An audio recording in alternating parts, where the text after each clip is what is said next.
If I were in a novel, I wouldn't be the hero. I wouldn't have the grand romance or conquer mighty foes. Faster than a fleeting dream, our hero hurtles down the highway. The early morning sun bursts through his visor, stinging his eyes, while warming his face against the bitter cold of winter wind, buffeting his helmet left and right, wheels clicking round and round, knocking down the miles. Our hero's heart is full from the 2 weeks of adventure, but yearns for home. Setting his sights back to his loved ones. It's time to return.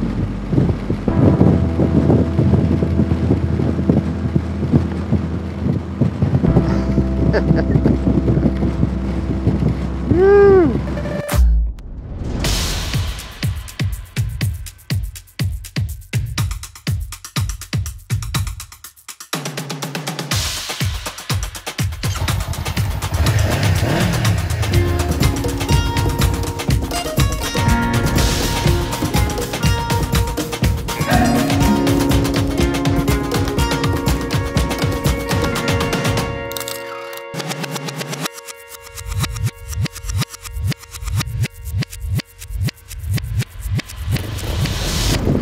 Had an awesome time with Paul and Lori last night. What a great host and hostess. Even though I got in a little bit late, they held dinner up and fixed fresh shrimp scampi.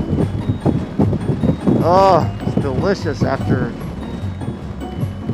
the last hour or so of riding in kind of a drizzly, sleety kind of rain.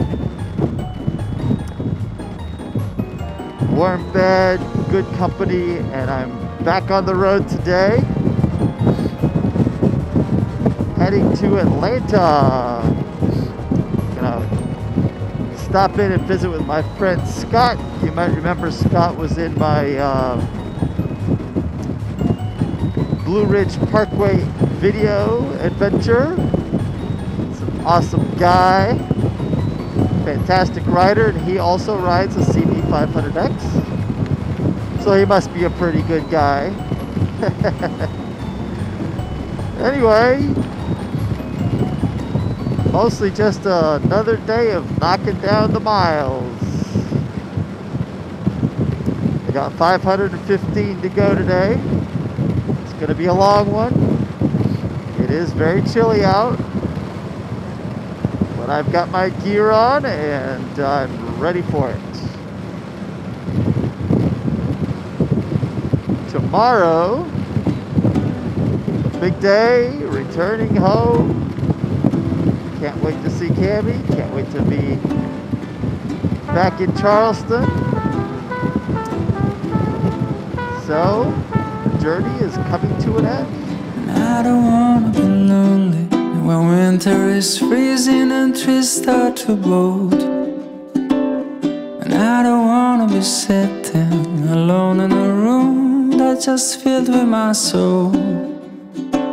And so I came to this place, I'm looking for a familiar face, and that's when I saw you. 'Cause you don't know me and I don't know you, but it breaks my heart. You're looking so blue on the last of the year. I just picked your name on the coffee cup, but a stroke of luck, the guy just messed up and gave your cup to me. Hey guys, when I left Charleston a couple weeks ago, it was abnormally warm at like 70 degrees and change. And for January, that's not bad. But I'm returning home 2 weeks later, and it's a more normal January for the southeastern United States. I left Louisiana. It was 40 something this morning, and you know, midday, the sun's out, thank goodness. It feels warmer than it really is, but it's probably 55, something like that. And you know, while that's not bad when you're just walking around your neighborhood, it's pretty chilly when you factor in a 70-mile-an-hour wind chill on the highway. So I thought I'd let everybody know real quick what gear I use. Since Charleston is known as a really hot, sticky, and muggy city, my normal riding gear is designed for that. I use techno mesh type material. When I bought the motorcycle, the guy I bought the motorcycle from gave me his jacket, which was a built techno mesh jacket. Very lightweight, lots of ventilation. And it comes with a nice quilted liner that you can zip in and zip out, which is good. So when it gets a little chillier in Charleston, I can zip that in. But then on those hot summer days, I can unzip it, and it has tons of airflow. Keep me cool. Similarly, I bought a pair of pants on sale. They're very similar materials, made by SYNOPSIS, but both of those are house brands at Cycle Gear. So they mate up really well, the pants and the jacket. And it was on sale for like 130 bucks, which is nothing for motorcycle gear, especially when it has protective pads and all that stuff. Compare that to a nice set of Gore-Tex climb gear, you know, at $800 for a set of pants. You know, 130 is pretty cheap. So that's my normal riding gear. So how do I augment that for winter riding? Well, I also inherited a hot-wired jacket from the guy I bought the motorcycle from. This was many years ago, and the hot-wired jacket is fantastic. It just plugs into a little pigtail on your bike, and has 4 different power settings. You can put it at full power, high, medium, or low, and it warms you up. It's like having a heated blanket on when you're riding. So I wear that underneath my normal jacket. And then in addition to that, if I need an extra layer, I do always carry in one of my little tool tubes that's always attached to the bike. I carry a set of Frog Tog weatherproof outer shell. Well, that weatherproof outer shell also helps with wind protection. So if I need a little extra on top of the heated jacket, then I just throw that Frog Tog jacket over everything. So that's what I'm wearing right now. In addition to that, up top I have the Freeze Out balaclava. It's kind of a little bit of a hoodie or mask, if you will, but it's got some nice ventilation. It helps keep the wind off your chest and neck, and also your face. And then one of the first purchases I made, besides my normal riding gloves for summer riding, was these heated gloves from Hot Wired. And the heated gloves plug directly into the Hot Wired jacket. So not only do I have a nice warm electric heat all around my body and arms, but also on my fingertips, which is very important, especially since your fingers are operating all the controls. You probably also noticed, of course, the bark busters when I did the tour of the motorcycle. The bark busters are great. They help cut down on wind on the hands. So in the cold days, that's a big boon, big help. And then down below, I just use the pants that I have from SYNOPSIS, and I put in the quilted liner that comes with those pants. So that's standard. And then, of course, I put the Frog Tog pants over that as a windbreaker. So no heated gear on my legs, but the bike is pretty well streamlined, so not a lot of wind hits my legs and lower torso. So that works perfectly fine for me.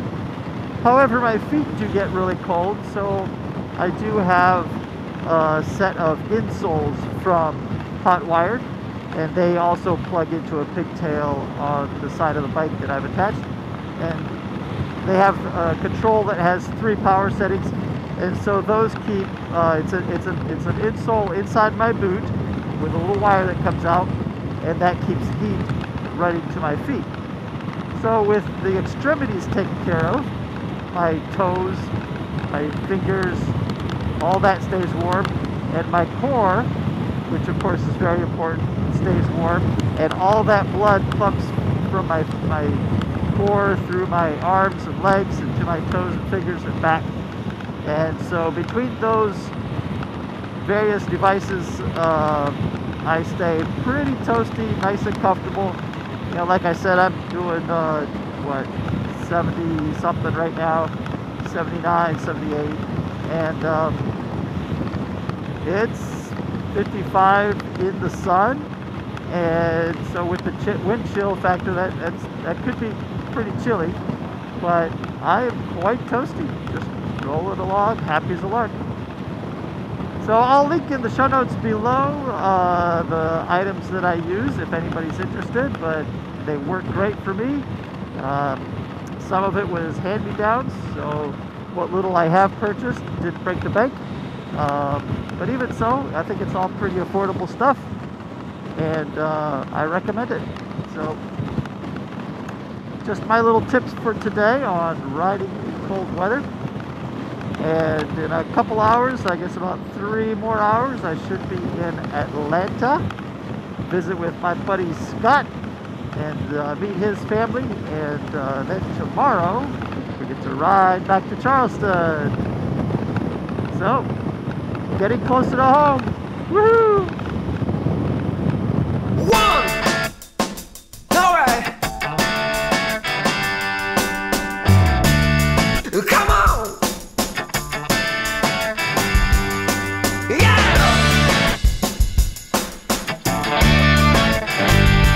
Here we go. Yeah. 1, 2, 3, 4. Come on. Let's go.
What up?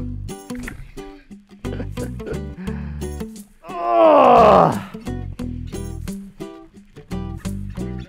Oh man, I had the heat cranked.